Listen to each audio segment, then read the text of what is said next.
What's up, dudes? It's the Universe. You're Matt, the Geeky and Nerdy, and trying this again after the recording crashed the first time.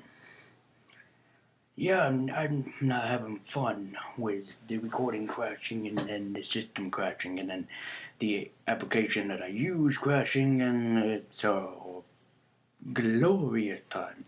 But anyways, judging by you can tell on my t-shirt, yes, I'm talking about Ms. Marvel today. I finally have read her first comic appearance thing.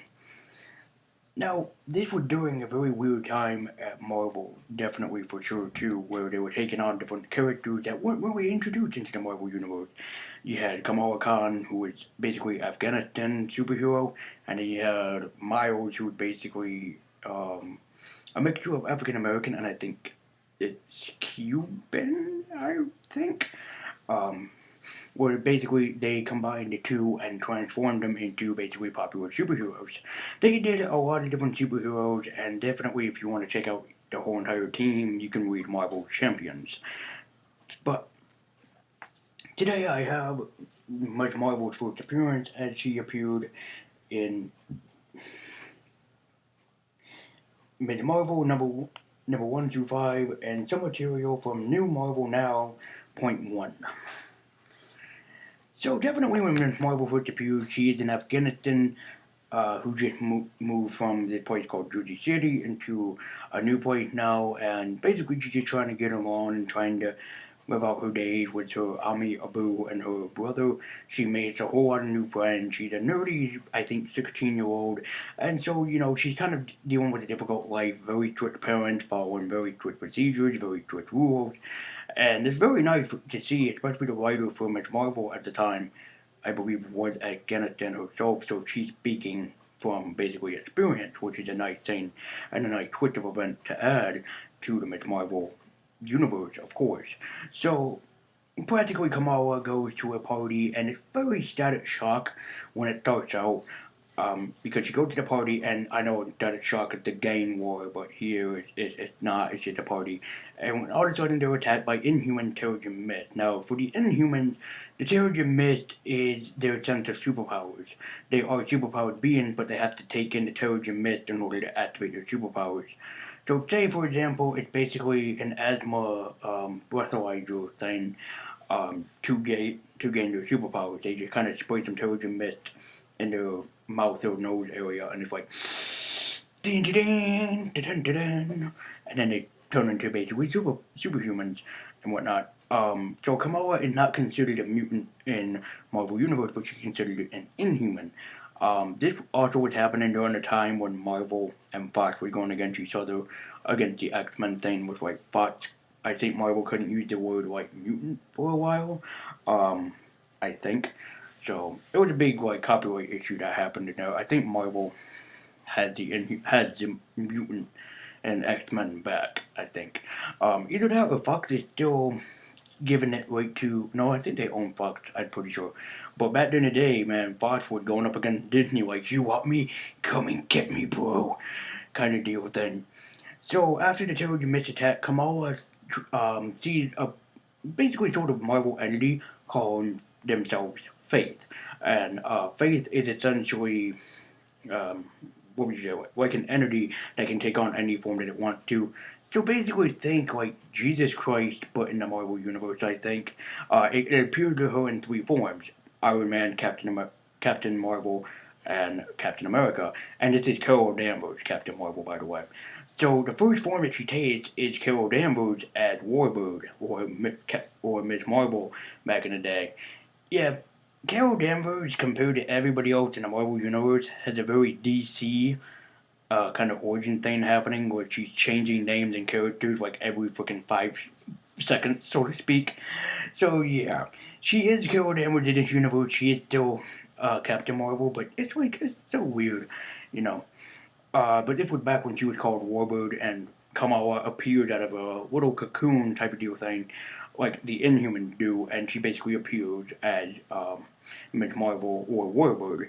So, the first thing that she does is start saving people. She experiences with her powers. She can shrink, she can grow, she can expand her body in any shape or form. And also, as a power that she finds out later is that she has a really unique healing factor. Now, that's something that a lot of characters actually don't really play upon very well in the Marvel Universe. Not a lot of characters really have a healing factor. Wolverine does, Deadpool does. I think Captain America does. I think. Like Captain America has a really good healing factor. Like a lot of Marvel characters do, but Kamala was basically one that it was very quickly. In one of the issues, she ends up getting shot by an accident by a robber who was robbing her best friend Bruno. And, there was the bullet wound and whatnot. But what happened was that basically the bullet, very similar to one of the X-Men movies, um, where Wolverine had the bullet basically fall out of his skin and then the wound healed up. That's basically what happened with Kamala, but you don't see it. She just says it, that it happened and everything. So immediately, she tries to become a superhero, but she keeps changing forms. She realizes like, oh, I can change forms, so this would be pretty cool. So basically, think like Chameleon Boy from the Legion of Superheroes, changing into different people. Like he's just like, I'm this person now, that kind of deal. So she goes from Warbird into being Carol Danvers, Captain Marvel, and it's like, nice job on you, Marvel. You're showing off what you can do by this point. So, she's very much like into it. And the first costume that she wears is obviously like a very laughable one, not the Carol Danvers Warbird or Ms. Marvel or Captain Marvel. She actually wears like a Party City mask over her thing, like a Mardi Gras mask she wears over her face. And I'm like, sure, why not? But then her other outfit that she gained, the first one later on, she just wears like a wrestling belt, a shirt over a longer t-shirt, and a black mask. Well, it basically goes for the like standard, uniform thing. Kind of reminded me a lot of Tobey Maguire's costume in the original Sam Raimi Spider-Man. So I thought that was a pretty cool like little nod to everything. Her brother finds out that she had superpowers because she told her brother her mom and dad, her army and Abu do not figure out that she had superpowers yet. By the way, if I'm butchering the names, the like Afghanistan names for mother and father, I'm so sorry. But yeah, she just goes on to her life, and her father is one of my favorite characters. He like really has a very like good spoken voice towards her. Like he's strict as he needs to be like a father, but he's very understanding and at the same time, and he just wants the best for his daughter while trying to protect her. But in a son, she sees him like being too overprotective. She's like, "Why do you always need to protect me all the time?" And he's like, "I'm your father. It's what I do best." And I'm kind of like, there. But at the end of this, the thing that really confused me is that there was an enemy introduced who's wearing a cockatoo mask. I, I don't get this. I don't get you, Marvel. What are you trying to tell me? Is this gonna be very different than what I'm used to? So, how do I feel about Kamala after reading her origin? I do have the Magnificent Miss Marvel first volume, which doesn't explain her origins. It goes into a little bit more of like the Miss Marvel lore and everything, which I can appreciate. Um, but it wasn't the origin. It was what I wanted in the first place. And after looking back at this, I can definitely say like I can see the appeal of an Afghanistan superhero, especially with more people from the Middle East and everything coming over to America, and especially I see a lot of them, elsewhere and everywhere else. And this is definitely a superhero that they can look up to. I used to remember hearing stories and even a documentary about Kamala and how big of an impact she made on just the Middle East alone. I was like, wow, this is incredible. She is just a short time superhero at the point, basically, but then turned into a big time thing. Like, oh my goodness, like, this was incredible. DC did the same with Jaime Reyes back during the day, but Jaime wasn't as popular. I mean, he was, but he wasn't at the time as popular as Kamala. I mean, when Kamala hit the comic stand, she just exploded in like a huge fume of energy. And by that I mean like she was just flying off the shelves. She was appearing everywhere. Merchandise was coming off of her, as you can see here. But yeah, she just appeared like everywhere. Man, and it's like it's crazy to think about how popular that basically a superhero had became in during this day. You know, and instantly it reminded me back when the X Men and Spider Man came out during the '60s. That I remember, hearing a lot of people talk about, especially Stan Lee himself, where it's like, you want you're basically attracting kids into comic books, but eventually there were teenagers and young adults that were reading comic books as well.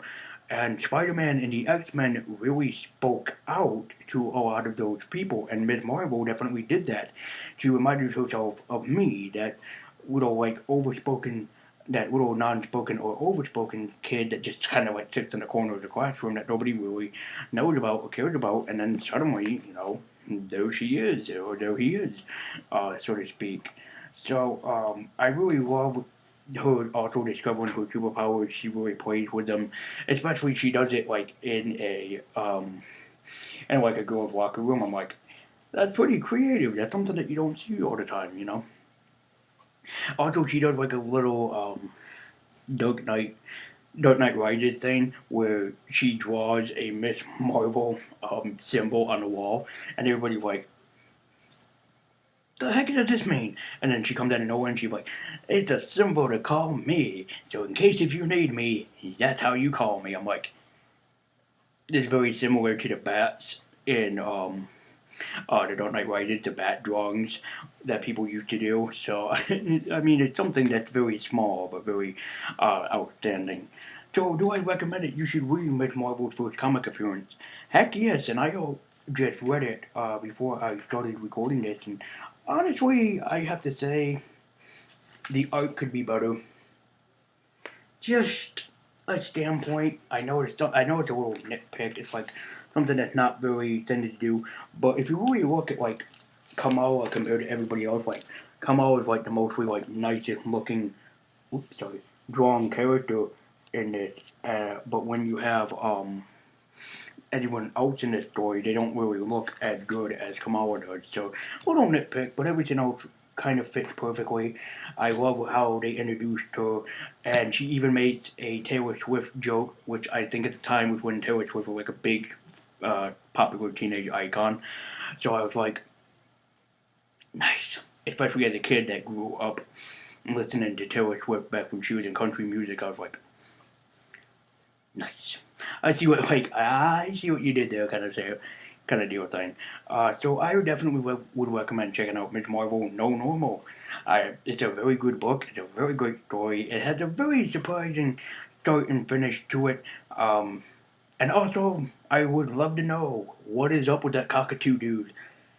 Is it good? Is it bad?